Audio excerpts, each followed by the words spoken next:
اگر لوگوں کو پتہ چل جائے کہ رمضان میں کیا ہے تو وہ آرزو کریں کہ پورا سال ہی رمضان رہے۔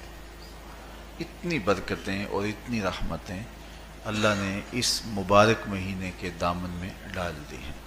یا ایھا الذین آمنوا کتب علیکم الصیام کما کتب علی الذین من قبلکم، کہ اے ایمان والو تمہارے اوپر روزے فرض کیے گئے ہیں جس طرح تم سے پہلوں پہ فرض کیے گئے تھے۔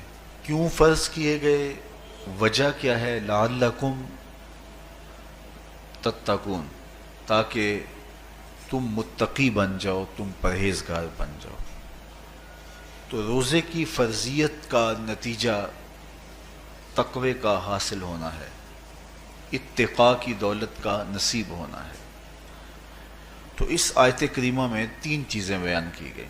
سب سے پہلی، اے ایمان والو تمہارے اوپر روزے فرض کیے گئے۔ پھر دوسری بات، جس طرح تمہارے سے پہلوں پہ فرض کیے گئے۔ اور تیسری بات، تاکہ تمہیں تقوی کا نور نصیب ہو، تمہیں اتقاء کی دولت نصیب ہو۔ تو ایک تو روزے کی فرضیت کا حکم دیا گیا، اور دوسرا یہ تسلی دی گئی کہ یہ بھوک اور پیاس کی شدت تمہیں ہی نہیں کاٹنا پڑے گی، تم سے قبل بھی لوگ یہ عبادت کرتے رہے ہیں، اور وہ اس مشکل عبادت سے تقوی کو حاصل کرتے رہے ہیں، اور تمہیں بھی ہم اس راستے سے تقوی نصیب کرنا چاہتے ہیں۔ علامہ حقی علیہ رحمہ نے لکھا ہے کہ ملک تحمور الثالث، یہ حضرت آدم علیہ السلام کی اولاد سے تیسرا بادشاہ گزرا ہے، اس کے زمانے میں قحط پڑ گیا تھا۔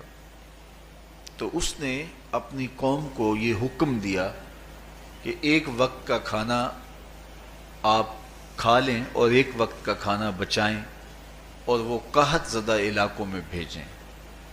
تو قوم نے اس حکم کو بصر و چشم قبول کیا اور ایک وقت کا فاقہ کاٹ کے اپنے ان بھائیوں کے لیے وہ کھانا بھیجتے جو قحط میں مبتلا تھے۔ قوم کی یہ ادا اللہ کو پسند آ گئی، اور وقت کے نبی پر وحی کی گئی کہ تمہارے اس عمل کو ہم عبادت قرار دیتے ہیں۔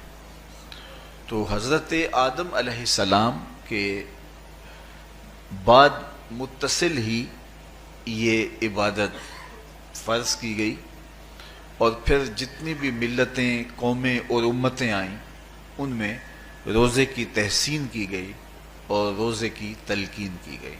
روزہ اس لیے فرض کیا گیا کہ تمہیں تقوی نصیب ہو جائے، اتقاء کی دولت نصیب۔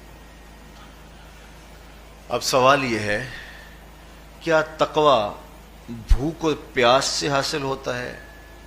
پیاس کاٹنے سے، بھوک کاٹنے سے کیا تقوی نصیب ہو جاتا ہے؟ صبح سے لے کر شام تک روزہ رکھنے کی تلقین کی گئی۔